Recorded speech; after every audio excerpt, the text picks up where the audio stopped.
Vamos a entrar a la palabra del Señor, hermanos. ¿Tienen sus Biblias con ustedes? Los que no tengan sus Biblias, pues nos pueden seguir con sus oídos. Y vamos en esta mañana, vamos a abrir nuestras Biblias en Marcos capítulo 4. Y vamos a estar viendo los versículos 21 al 34. Es la próxima sección del pasaje. Estamos los domingos atravesando este libro de Marcos. Un libro de acción. Usted quiere ver a Jesucristo accionando, moviéndose, puede leer el libro de Marcos. Y son solamente 16 capítulos. O sea, lo puede leer en cuestiones de algunos 40 minutos a lo mejor. O menos, 30 minutos. Vamos a leer este pasaje. Vamos a estar repasando este pasaje y vamos a compartir un mensaje, hermanos, que se titula Alumbrando al mundo con la palabra del reino.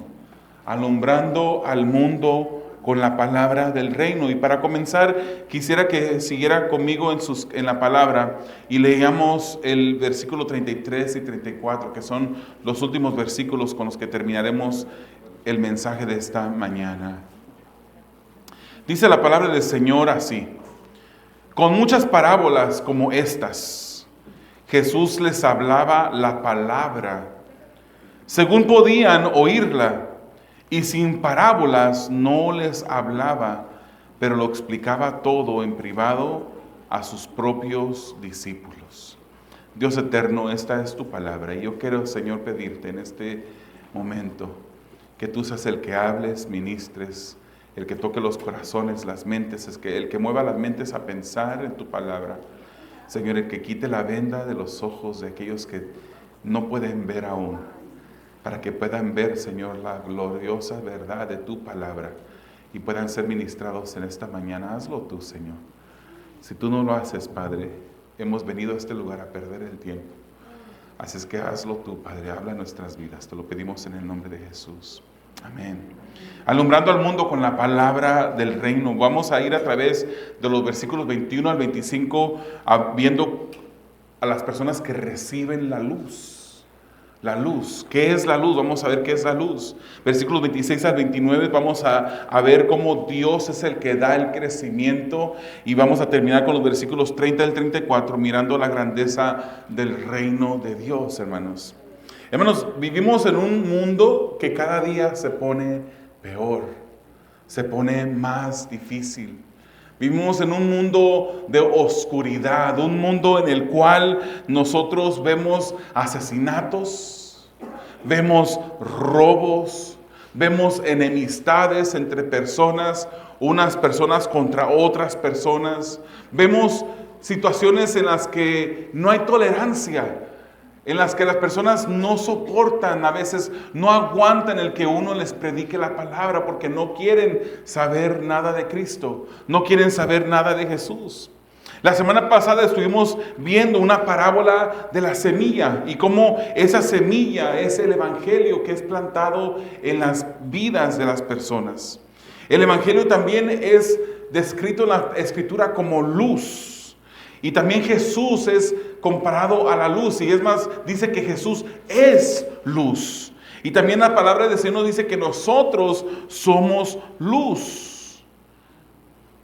¿Ha tratado usted? ¿Cuántos de ustedes saben hacer mecánica? Levante la mano si usted sabe hacer mecánica. Un par de personas.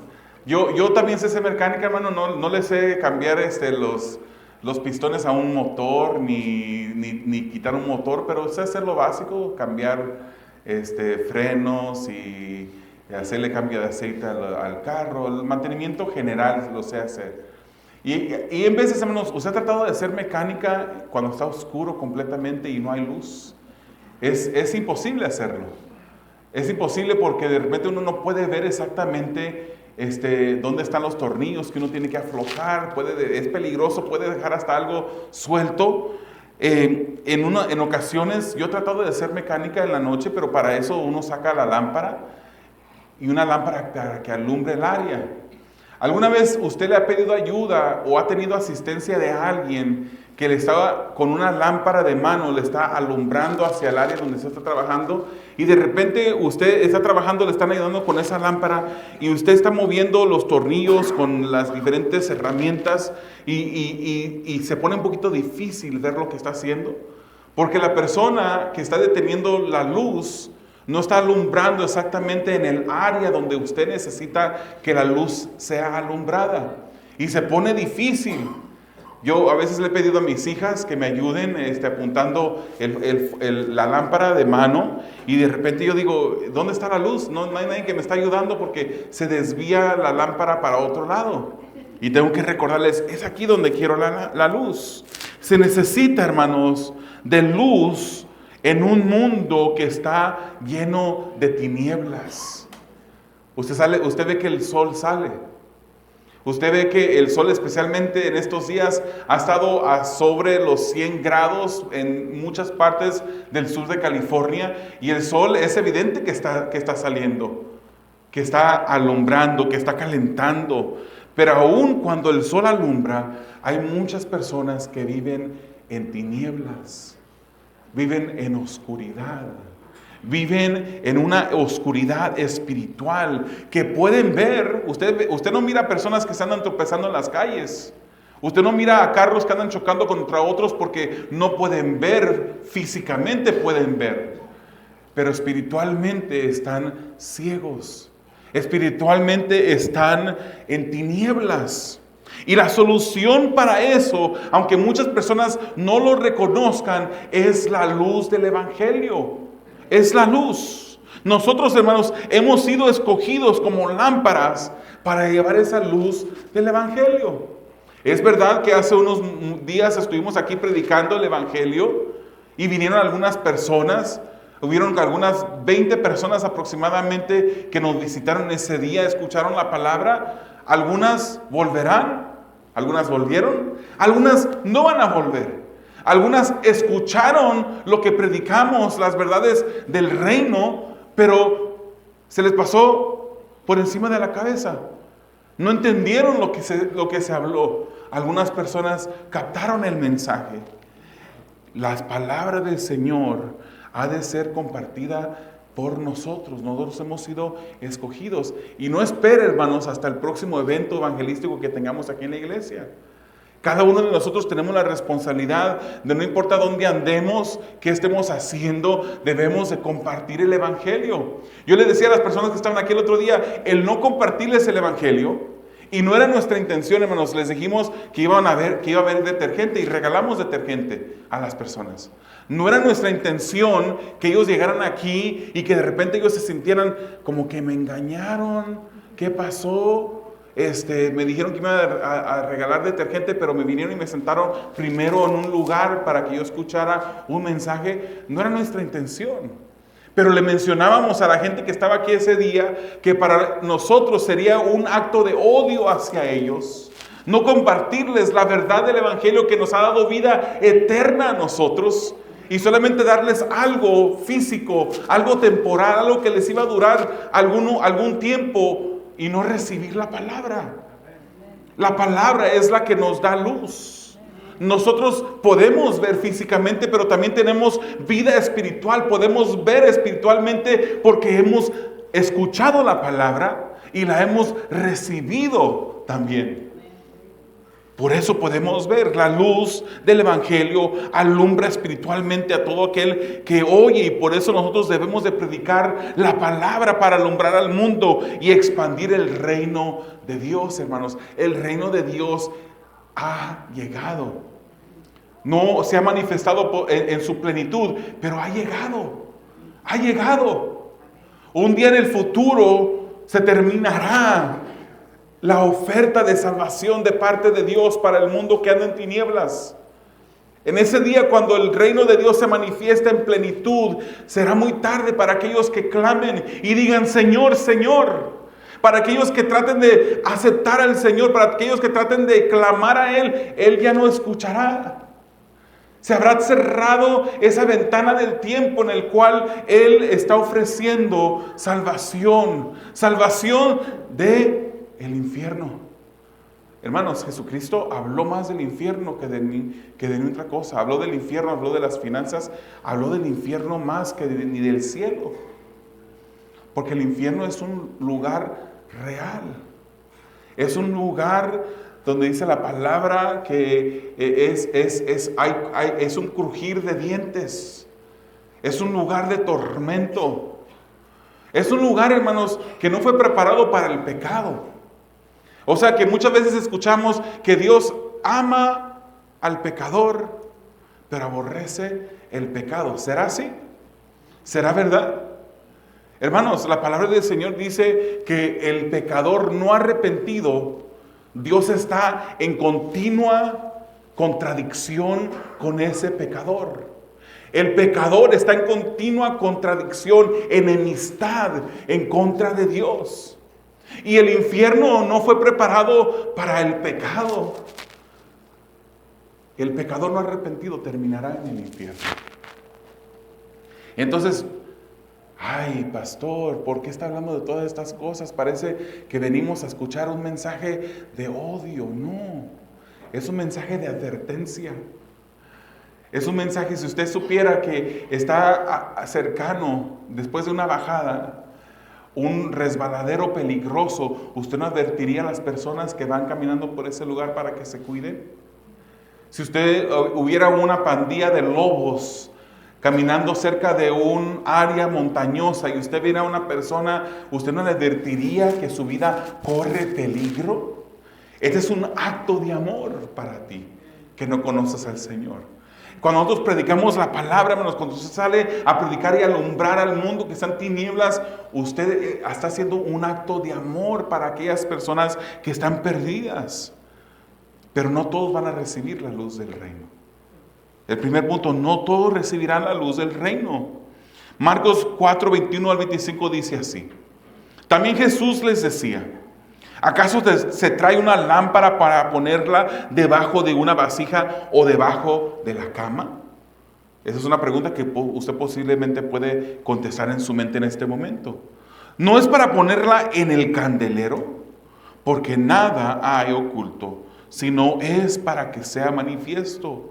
Ni nada ha estado en secreto, sino para que salga a la luz. Versículo 23. Si alguno tiene oídos para oír, que oiga. Además les decía, cuídense de lo que oigan. Con la medida con que ustedes midan, se les medirá. Y aún más se les dará. Porque al que tiene, se le dará más. Pero al que no tiene, aún lo que tiene, se le quitará. Hermanos, los versículos 21 al 23 nos habla de que una lámpara cuando es encendida no se pone debajo. Si usted llegara a mi casa, hermanos, si usted de repente mirara que todas las lámparas están debajo de una mesa, usted diría, esta persona aquí, esa familia es rara, está mal, está equivocada. Las lámparas se ponen sobre una mesa, sobre un candelero, sobre una área donde pueda alumbrar claramente el cuarto donde está esa lámpara. Obviamente, cuando estamos hablando de las lámparas, aquí estamos hablando de esas lámparas en Palestina del primer siglo. Unos recipientes que se le echaba aceite adentro y con una especie de listón o garra alumbraban, se encendía y alumbraba ese lugar. Una luz debajo de una cama no sirve para nada. Una luz debajo de una vasija no es el lugar correcto donde ponerla. Más bien la luz debe ser manifiesta. El mensaje del Evangelio, hermanos, no es para esconderlo. No, usted, hermanos, que conocen al Señor, ustedes que han recibido la luz, si usted no está repartiendo lo que usted ha recibido de gracia, usted está siendo una persona que primeramente no le está obedeciendo al Señor, que el Señor nos ha llamado a predicar la palabra. Y segundo, hermanos, usted no está amando a su prójimo. Usted no está amando a las personas que están a su alrededor. Y usted sabe en este momento de quién estoy hablando. Posiblemente le ha venido a su mente alguna persona, algún vecino, alguna persona compañero de trabajo que usted ha sentido, Dios le ha movido, Dios ha puesto en su corazón el predicar el evangelio, pero usted no lo ha hecho. A veces no lo hacemos por vergüenza. A veces no tocamos una puerta para compartir el evangelio porque pensamos, ¿y si me rechazan? ¿Y si no me abren la puerta? ¿Si me cierran la puerta? A veces no salimos a las calles a compartir la palabra porque ¿qué tal si nomás me dan la espalda? Se van y me dejan con la boca, con la palabra en la boca. Hermanos, eso no debe de importarnos. Eso no debe de detenernos de compartir el evangelio. La luz es para que alumbre las tinieblas. Lucas 8:16 lo dice de esta manera: nadie enciende una lámpara y la cubre con una vasija o la pone debajo de una cama, sino que la pone sobre candelero. Pero dice esto diferente a lo que dice Marcos. Dice, para que los que entren vean la luz. La palabra del Señor es luz. Y es para que los que están en tinieblas puedan ver la luz. No hay nada escondido que no sea revelado, dice la Escritura. Ni nada secreto que no sea manifestado, hermanos. Estuvimos aquí en la iglesia en los jueves estudiando el libro de Efesios. Y cuando estuvimos estudiando el libro de Efesios, hablaba de ese misterio que había sido, que había existido desde la fundación del mundo. Un misterio. Algo que el Señor estaba haciendo. Cuando vemos los diferentes símbolos, las diferentes sombras en el Antiguo Testamento de las cosas que iban a venir, vemos a los corderos que se llevaban al templo a ser sacrificados. Los animales que la ley decía que tenían que ser perfectos, sin ninguna tacha, esos animales para poder ser entregados como sacrificio. Eso fue en el Antiguo Testamento. En el Nuevo Testamento ahora vemos al Cordero de Dios que quita el pecado del mundo. Ese Cordero que fue sacrificado. Un Cordero perfecto en Jesucristo. Un hombre verdaderamente Dios, verdaderamente hombre que caminó en esta tierra. Perfectamente, fue tentado en todo, pero no pecó. Y se entregó en la cruz del Calvario como un sacrificio perfecto. Vemos muchas cosas como esas en el Antiguo Testamento. Había estado escondido ese misterio. Pero ese misterio fue revelado. Ese misterio fue revelado en que Dios tenía ese plan de salvación no solamente para los judíos, sino también para los gentiles, los que no son judíos. Y los iba a hacer un solo cuerpo, los iba a hacer parte de una sola iglesia. No hay nada escondido, hubo un misterio escondido, pero ese misterio ha sido revelado el día de hoy, desde el apóstol Pablo. La verdad es para ser diseminada, no guardada, no escondida. En la vida real, hermanos, era indispensable para los que escuchaban a Jesús hablando, colocar sus lámparas apropiadamente en sus hogares. En muchos casos, las casas solo disfrutaban de una lámpara, solamente una lámpara para toda la casa. Y la luz, hermanos, para ellos era indispensable poderla colocar correctamente. Cuando Jesucristo hablaba sobre esto, ellos sabían. Jesucristo hablaba en parábolas. Ellos se podían entender lo que Jesucristo estaba hablando. La verdad es luz. La verdad hace el trabajo para la cual fue enviada. La verdad, hermanos, es la que hace libre a aquel que está en tinieblas. Es la que hace ver a aquel que está en tinieblas. Juan 8, 31, 32 dice: entonces Jesús decía a los judíos que habían creído en él: si ustedes permanecen en mi palabra, verdaderamente son mis discípulos y conocerán la verdad, y la verdad los hará libres. La palabra es luz. La palabra nos da libertad. La palabra nos hace ver espiritualmente. Dios, hermanos, es el que da oído para escuchar. Él da oído para escuchar a los que amó desde la fundación del mundo. La responsabilidad del que ha oído el mensaje es recibirlo. Y el que ha recibido la palabra ha de obedecer la palabra. En aquel día, hermanos, habrá muchas personas que recordarán el mensaje que se les fue predicado y que ellos rechazaron. No habrá ninguna persona descender al infierno por castigo de Dios que desciendan equivocadamente. No habrá ninguna persona en el infierno, no lo hay desde ahorita, no lo ha habido en toda la historia, ni lo habrá, que esté en el infierno, que vaya a descender al infierno por equivocación de Dios. Todos los que están ahí fue por falta de fe, fue por falta de rechazar al Creador, fue por falta de rechazar a Jesús, que es la luz del mundo. Si tú no has aceptado a Jesús, si tú no lo has hecho parte de tu vida, deja de vivir en tinieblas. Ven a la luz. Hay un canto que dice: ven a la luz que te da Jesús. Jesús es la luz. Y dice: y vivirás allá con Él. Y para siempre tú no morirás, creo que dice. Jesús es la luz, hermanos. Juan 8:12 dice, Jesús les habló otra vez diciendo: yo soy la luz del mundo, el que me sigue no andará en tinieblas, sino que tendrá la luz de la vida eterna. Juan 9:5 dice: mientras estoy en el mundo, Jesús dijo: yo soy la luz del mundo. Y cuando se fue Jesús, el mundo tampoco quedó en tinieblas, porque Él encargó a sus seguidores que nosotros seamos la luz. Mateo 5:14 dice: ustedes son la luz del mundo. Una ciudad situada sobre un monte no se puede ocultar, ni se enciende una lámpara y se pone debajo de una vasija, sino sobre el candelero y alumbra a todos los que están en la casa. Así, hermanos, dice la palabra, brille la luz de ustedes delante de los hombres. ¿Está brillando tu luz? Y no me refiero, hermanos, a que oscurezcamos el cuarto, ¿verdad?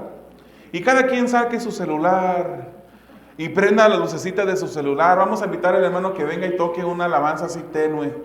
Y todos alabemos y encendamos nuestra luz y hagámosle así.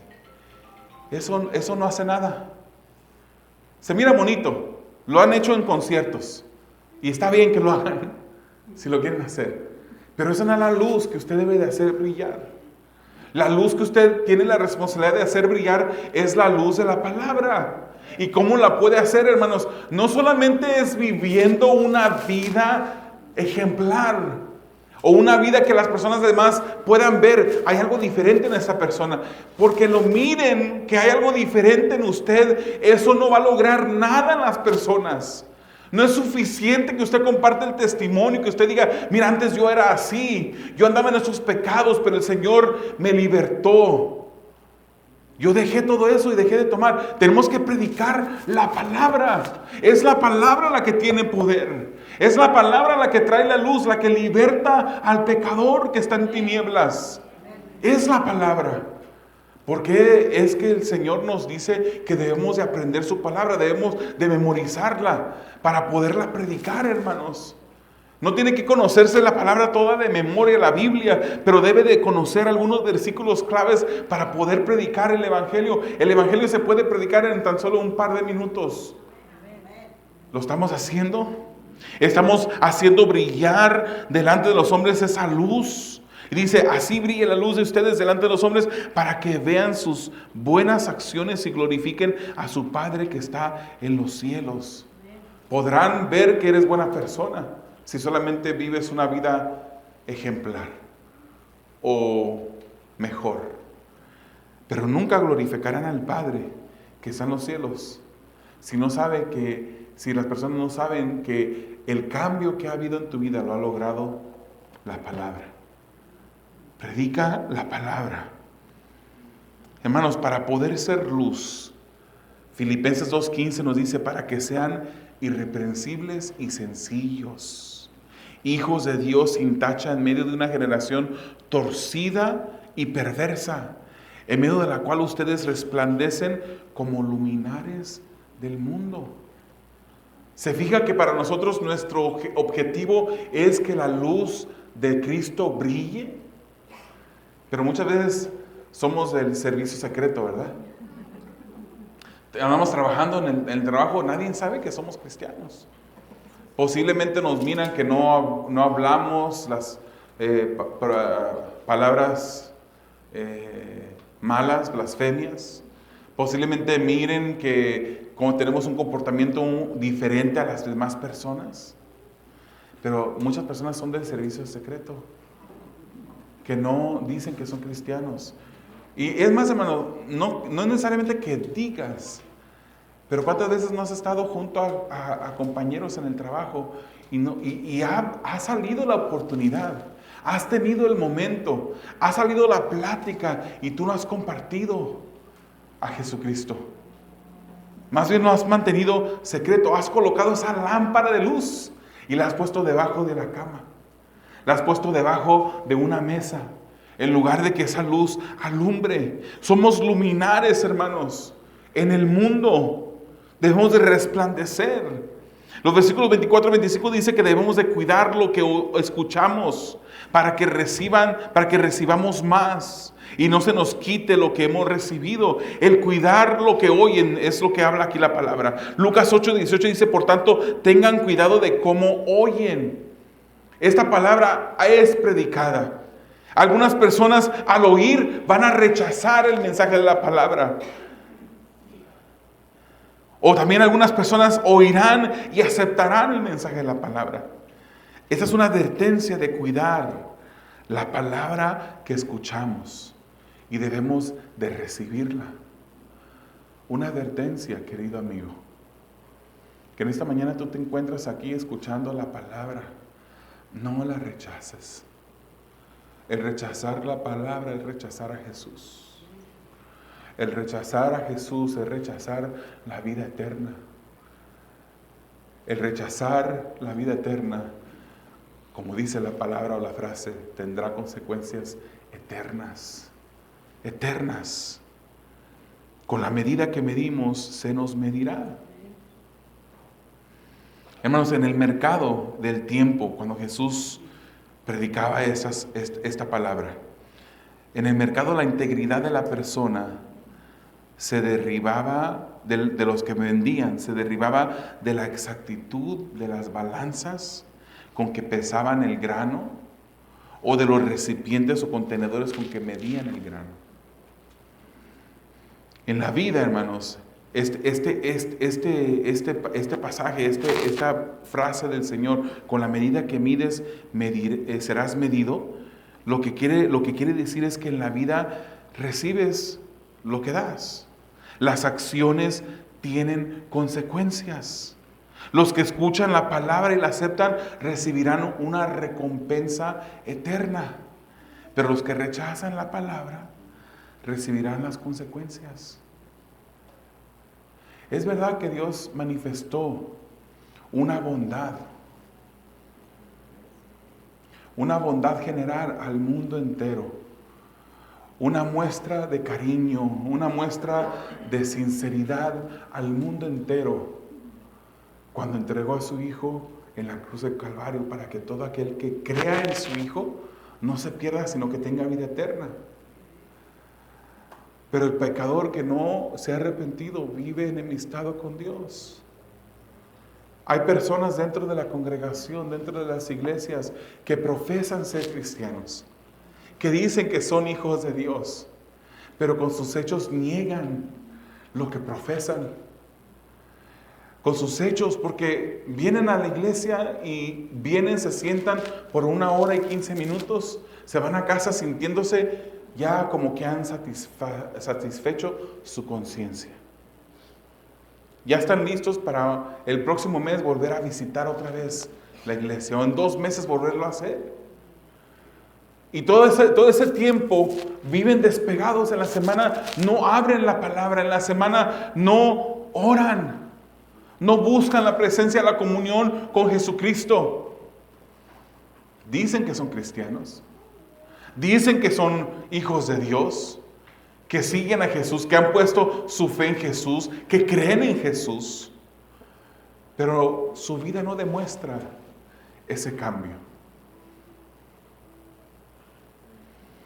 Hablaba con una persona que decía, esta persona decía, yo antes cuando iba a la iglesia sentía como que iba por compromiso, porque la gente me decía que tenía que ir. Y ahora el Señor ha hecho un cambio en mi vida. Yo tengo la necesidad de buscar a Dios. Hermanos, cuando tú has puesto tu fe en Jesús, tu vida tiene que cambiar. No es suficiente decir que tienes fe, que crees en Jesús. Tu vida cambia drásticamente. Hay personas que cambian de un momento a otro, dejan todo tipo de vicio. Como también hay personas que van en un proceso de cambio, más lentos, pero hay cambio, hay cambio. Cuando tú entregas tu vida al Señor, inmediatamente el Espíritu Santo empieza a hacer una obra de santificación. No eres perfecto, yo no soy perfecto, ninguna persona que está aquí es perfecta, todos fallamos a Dios, pero hay claramente un proceso de santificación, de cambio en nuestras vidas, porque en verdad hemos entregado nuestras vidas a Jesús. Ya no hacemos las mismas cosas que hacíamos antes y nos sentimos agradados por esas cosas. Examinamos nuestras vidas constantemente para asegurarnos que estamos viviendo en la fe, que en verdad Dios está haciendo un cambio en nuestras vidas. El que cuida la palabra, hermanos, a esa persona se le dará más. Al que reciba la palabra del Evangelio se le dará mayor revelación, es lo que quiere decir la palabra que estamos estudiando. Esto es un llamado a cuidar lo que hemos recibido para recibir más. Pero el que rechaza el mensaje del Evangelio serán cegados aún más. Todos, hermanos, hemos nacido con nuestro corazón endurecido. Todos hemos nacido enemistados con Dios. Todos hemos nacido con esa pecaminosidad, esa naturaleza pecaminosa en nosotros. Pero cuando escuchamos la palabra, es nuestra responsabilidad no solamente escucharla, sino recibirla y aplicarla en nuestras vidas. El que rechaza el mensaje del Evangelio será cegado aún más. Y creo que lo mencionamos la semana pasada, así como Faraón, cuando él endureció su corazón. Después dice la Escritura que Dios lo endureció más. Más. Es verdad que Dios es un Dios soberano, hermanos. Es verdad que Dios hace como Él quiere. Él escoge a los que han de ser salvos. Pero en la Escritura también encontramos en el libro de Romanos un capítulo entero dedicado a esa responsabilidad que cada una de las personas que caminamos en este mundo tenemos delante de Dios. Nunca jamás, como dije hace unos instantes, nadie llegará al infierno por equivocación. Jamás, nunca podrá decirle a Dios, es que yo no supe, es que yo no sabía. Y menos aquellas personas que escucharon el mensaje de la palabra y la rechazaron. Marcos 4, 11 y 12 nos dice que a ustedes les ha sido dado es el misterio del reino. Lo hablaba a sus discípulos. Les decía, pero a los que están afuera reciben todo en parábolas para que viendo vean, pero no perciban. Esos que están afuera han rechazado la palabra. Y Jesucristo hablaba en parábolas para que cuando oyeran o vieran no percibieran, cuando oyeran no entendieran. Eso es lo que dice Marcos 4, 11 al 12. Debemos de predicar la palabra para alumbrar al mundo y expandir el reino de Dios. ¿Y qué pasa si nadie cree en el Señor? Tu responsabilidad, nuestra responsabilidad es predicar la palabra. Si te rechazan, no te están rechazando a ti, están rechazando a Jesús. Si te dejan con la mano estirada con la invitación, no están rechazando tu invitación, están rechazando a Jesús. Si tú predicas la palabra y ellos no te quieren escuchar, es a Jesús a quien no quieren, no es a ti. Muchas veces tenemos el orgullo, ¿verdad?, que se interfiere con nuestro evangelismo, ¿verdad? Hermano, no necesariamente es miedo, a veces es orgullo, porque no queremos que nos rechacen a nosotros. Sentimos que si nosotros predicamos y no nos hacen caso, nos están rechazando. Pero aun cuando no todos aceptan la palabra, debemos de predicar. y confiar en que es Dios el que dará el crecimiento. El segundo punto, el crecimiento lo da Dios. Marcos 4:26 dice, Jesús decía también, el reino de Dios es como un hombre que echa semilla en la tierra. 27, y se acuesta de noche y se levanta de día y la semilla brota y crece como él, ¿cómo? Él no lo sabe. La tierra produce fruto por sí misma. Primero la hoja, luego la espiga y después el grano maduro en la espiga. Y cuando el fruto lo permite, él enseguida mete la hoz, porque ha llegado el tiempo de la siega. La palabra del reino se debe de predicar. Y Dios hará, hermanos, que la palabra predicada dé grande fruto. ¿Quién hará que la palabra predicada dé fruto? Dios. Esta obra es de Dios. La obra de predicar, el trabajo de predicar, la semilla nos la han encomendado a nosotros, pero Él es que hace que esa semilla dé fruto. En el reino de Dios, hermanos, el hombre solo echa la semilla y reconoce el fruto, pero desconoce cómo es que esa semilla germina y cómo esa semilla da fruto. El sembrador echa la semilla y luego recoge la semilla. O sea que desde el momento cuando el sembrador echa la semilla hasta el momento cuando recoge la cosecha, esas son las únicas instancias donde él tiene una acción, ¿verdad? Estoy hablando del sembrador. Siembra la semilla, pero a partir de ese momento él no sabe cómo es que Dios está haciendo que esa semilla germine y haga fruto crecer a través de esa semilla. No sabe. Porque es Dios, el predicador, hermanos, que predica la palabra. Usted es un predicador de la palabra también. No solamente los que se paran aquí. El predicador confía en Dios para que la semilla germine y dé fruto. Y los oyentes que estaban escuchando esto hablar a Jesús, mayormente eran conocedores de agricultura. Ellos seguramente aceptaron y supieron que lo que Jesús decía era correcto. Habrán pensado, sí es verdad, echamos la semilla. Y a partir de ese momento no sabemos qué es lo que está pasando, pero vemos cómo empieza a brotar. Vemos cómo empieza a crecer. Y vemos cómo empieza a salir esa flor y después ese fruto. El reino de Dios es el trabajo de Dios, hacerlo a Él crecer. Él hace todas las cosas de acuerdo con su soberana voluntad. Solamente debemos de predicar. Solo predicar. Primera de Corintios 3, 6 al 9 dice, yo planté, Apolos regó, pero Dios ha dado el crecimiento. Así que ni el que planta ni el que riega es algo, sino Dios que da el crecimiento. Ahora bien, el que planta y el que riega son una misma cosa, pero cada uno recibirá su propia recompensa conforme a su propio trabajo.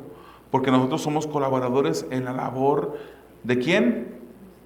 De Dios.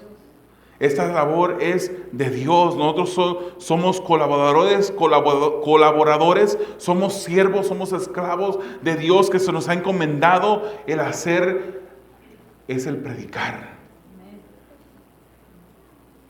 ¿Estamos predicando la palabra? Con nuestras bocas cerradas no estamos obedeciendo al Señor. Cuando nosotros predicamos la palabra, hermanos, Él sabe qué es lo que va a hacer con su palabra. Nosotros predicamos y el Señor es el que sabe. Nosotros contamos las personas que llegan cada domingo. Y podemos ver, el número no es tan importante. No estamos aquí por números. Pero reconocemos que cada número representa una persona que ha escuchado el Evangelio. Pero para nosotros no sería tan grato el saber que está creciendo la iglesia más y más en número, como el saber que está creciendo la iglesia espiritualmente en el conocimiento de la palabra. El deseo del liderazgo de esta iglesia, hermanos, es que esta iglesia sea una iglesia gigante. No que sea una iglesia necesariamente numerosa, aunque si Dios así lo permite, Él sabrá.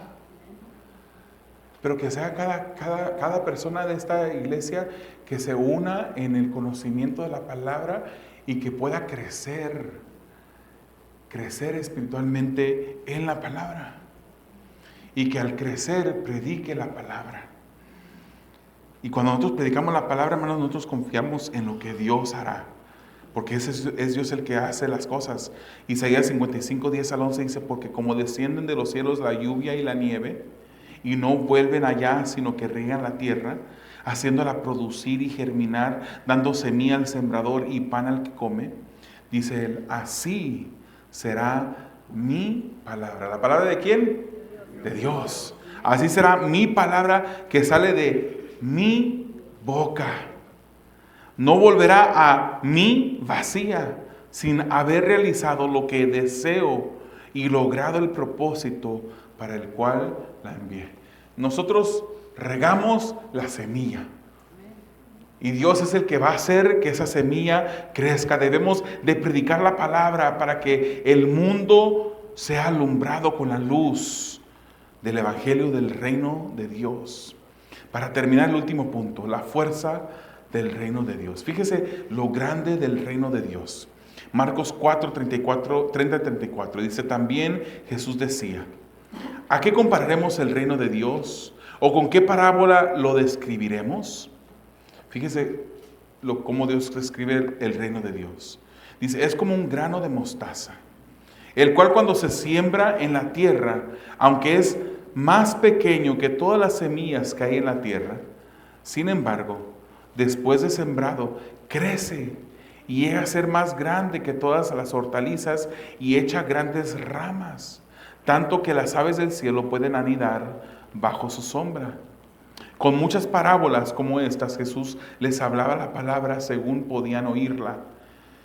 Y sin parábolas no les hablaba, pero lo explicaba todo en privado a sus propios discípulos. Entonces este pasaje nos está diciendo que el reino de Dios es como un grano de mostaza que aumenta, está pequeñita. ¿Ha visto usted una semilla de mostaza? ¿La ha visto usted? Está pequeñita, yo creo un poquito más grande que uno de los granitos de pimienta que podemos ver. Está pequeña la semilla. Pero esta semilla de mostaza, este grano de mostaza, aumenta tan grande en tamaño hasta el punto de llegar a ser un árbol. Un árbol grande que provee refugio, porque es Dios la que la hace crecer. La semilla de mostaza, hermanos, para los oyentes de este tiempo, sabemos que hay semillas más pequeñas que esa, pero en el tiempo la semilla de mostaza era la semilla más pequeña que los oyentes conocían. El reino de Dios, hermanos, tuvo un principio pequeño, ¿verdad? Si nosotros fuéramos a juzgar a Jesucristo por el tipo de líder, juzgarlo a Él como líder por la cantidad de personas que lo seguían, uno podría decir, multitudes lo seguían. Pero hemos visto en los pasajes de las semanas pasadas que mucha gente lo seguía solamente por lo que le podía ofrecer. En verdad solo eran pocos los que eran sus discípulos. Podríamos decir que fue un líder fracasado. A los estándares de hoy en día, del mundo de hoy, podemos decir que Jesús sería calificado como un líder fracasado. Un líder que tenía 12 discípulos y que terminó en una cruz del Calvario muerto. Pero fíjese, esa semilla que venía Jesús predicando, que venía regando y que Él mismo como creador y Dios hacía germinar, ha crecido. El reino de Dios tuvo un principio pequeño, hermanos, unos pocos seguidores, pero ahora ha crecido en todo el mundo. Y aún falta ver ese reino manifestado a su plenitud. Dios es el que da el crecimiento. Y esto, hermanos, nos da tranquilidad. Porque es Dios. ¿Lo rechazan? No se preocupe. Es Dios el que va a hacer las cosas. Usted solamente hable la palabra. Predique la palabra. Versículo 33 a 34 nos habla que Jesús no hablaba sino usando parábolas, hermanos. Él vino a cumplir la palabra. Luego cuando Él se apartaba con sus seguidores y con sus 12 discípulos, Él les explicaba privadamente lo que esta parábola quería decir. Hermanos, Jesús cumplió la palabra. Si ustedes van a Salmos 78, Salmo 78 dice de esta manera: escucha, pueblo mío, mis enseñanzas, y inclinen ustedes su oído a las palabras de mi boca. En parábolas abriré mi boca, hablaré enigmas de la antigüedad que hemos oído y conocido y que nuestros padres nos han contado. No la ocultaremos a sus hijos, sino que contaremos a la generación venidera las alabanzas del Señor, su poder y las maravillas que hizo. Las parábolas escondían la verdad del reino a los que habían endurecido sus corazones y no querían escuchar la palabra. Pero las parábolas que Jesús enseñaba también revelaban la verdad del reino a los que habían escuchado el mensaje y lo habían recibido. La luz de la verdad debe de alumbrar fuertemente para que el reino de Dios sea expandido, hermanos. ¿Cómo podemos aplicar este pasaje a nuestras vidas? Si tú eres un cristiano, si tú has recibido la palabra, si tú has recibido la luz, hazla brillar. Predica la palabra. Mateo 11:12 dice: desde los días de Juan el Bautista hasta ahora, el reino de los cielos sufre violencia, y los violentos lo conquistan por la fuerza. La palabra fuerza aquí en el original es biastes, que incluye fuerza, incluye impetuoso, incluye contundente en ansiosa búsqueda. Es la palabra también que se usa para violencia, una fuerza. Estos no son actos de violencia, hermano. Nosotros no vamos a acercarnos a una persona en la calle y agarrarlo del cuello y decirle: ¿aceptas a Jesús o lo aceptas? No. No son actos de violencia de ese tipo. Son actos de valentía. No nos avergonzamos de Jesús, sino que lo predicamos. No odiamos a la gente quedándonos callados, sino que abrimos nuestra boca y predicamos la verdad de la luz del Evangelio, para que esas personas sean salvas. Aníbal Rodríguez dice: este versículo sí es un llamado violento para los violentos, los que violentamente han sido cautivados por la gracia de Dios, los que violentamente aman en verdad y amor, los que violentamente extienden misericordia y gracia, los que han sido cautivados violentamente por el amor de Cristo en su vida, muerte y resurrección. Debemos con valentía predicar la palabra y debemos de confiar en que Dios es el que va a hacer la obra. Puedes hablar tú muy bonito, puedes predicar tu palabra, puedes memorizarte versículos de la palabra, y es bueno que lo hagas, que te prepares.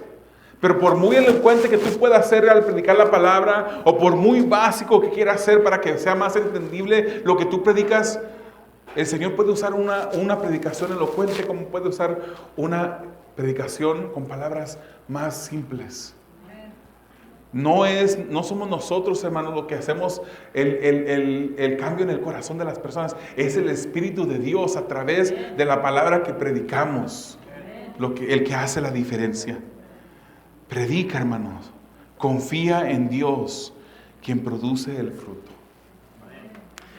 Si tú no eres cristiano, yo voy a invitar que los hermanos que están aquí, que son cristianos, voy a pedir a todos que cierren sus ojos y que inclinen su rostro. Es un momento en el cual yo quisiera hacer una invitación a pensar en algo. Posiblemente tú no eres cristiano y estás aquí en esta mañana. Posiblemente has escuchado en otras ocasiones que Jesucristo vino a este mundo a morir en la cruz del Calvario por los pecadores. Y eso es verdad. Él nació a través de una virgen, vivió una vida perfecta, murió en una cruz del Calvario siendo inocente y entregó su vida. Jesucristo fue abofeteado, Se le dieron de latigazos, se le escupió, se le avergonzó.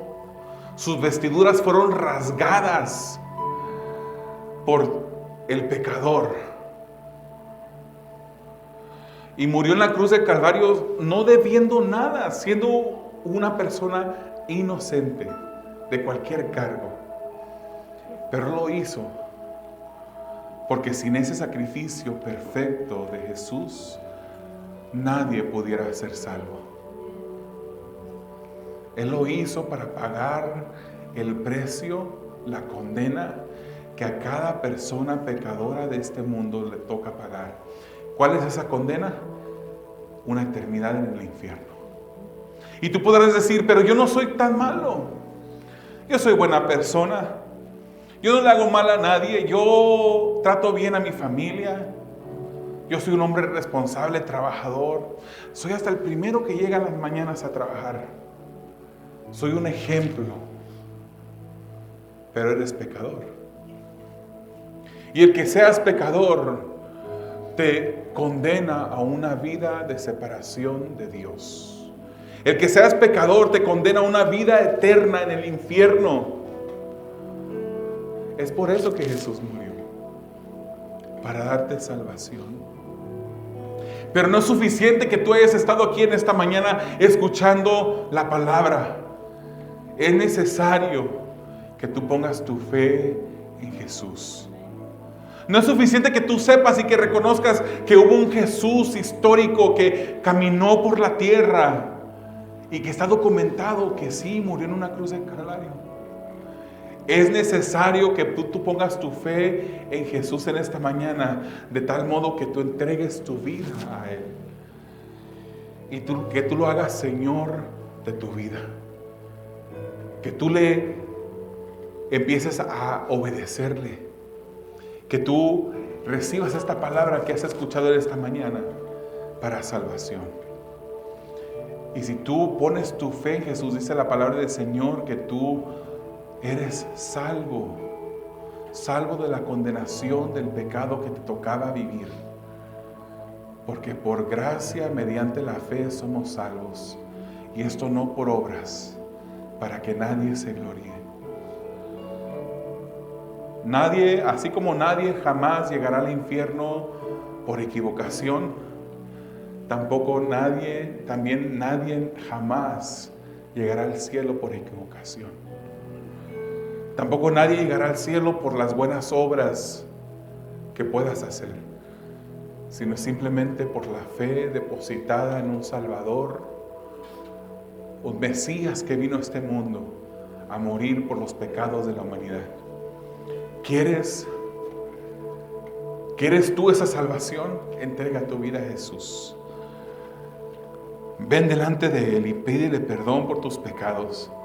Arrepiéntete en esta mañana y pídele ayuda.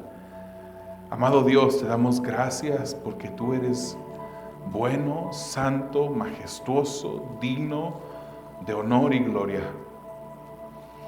Y también, Señor, eres un Dios de ira. Un Dios, Señor, de justicia. Que no tomarás al culpable como inocente. Que no sobrepasa ni ignora los pecados del pecador no arrepentido, sino que eres un Dios, Señor, puro, santo, que demanda justicia. Te damos gracias por tu Hijo Jesucristo en la cruz del Calvario, porque es a través de Él que los que hemos escuchado y recibido y hemos sido cambiados por la palabra, podemos ahora tener una garantía eterna de una salvación. Pero te pido por aquellos que están aquí en esta mañana, Señor, que no te conocen.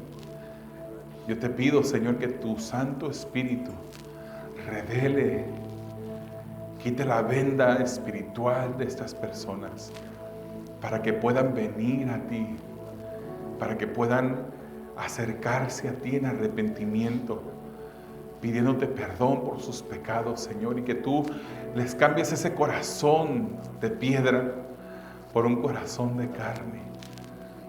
Señor, que tú pongas en ellos tu Santo Espíritu Que tú seas el que los muevas a ellos, Señor, a buscarte, a obedecerte, a cumplir tu voluntad en sus vidas, Señor. Te damos gracias por tu palabra. Confiamos, Señor, que hemos predicado el Evangelio y que tú eres el que hace crecer el reino. Tú eres el que hace crecer la semilla que ha sido echada. Nosotros podemos hacer nada. Para eso somos inútiles. Eres tú el que hace la obra. Te damos gracias, Señor, por la obra que sé que estás haciendo y que harás. En el nombre de Jesús. Amén.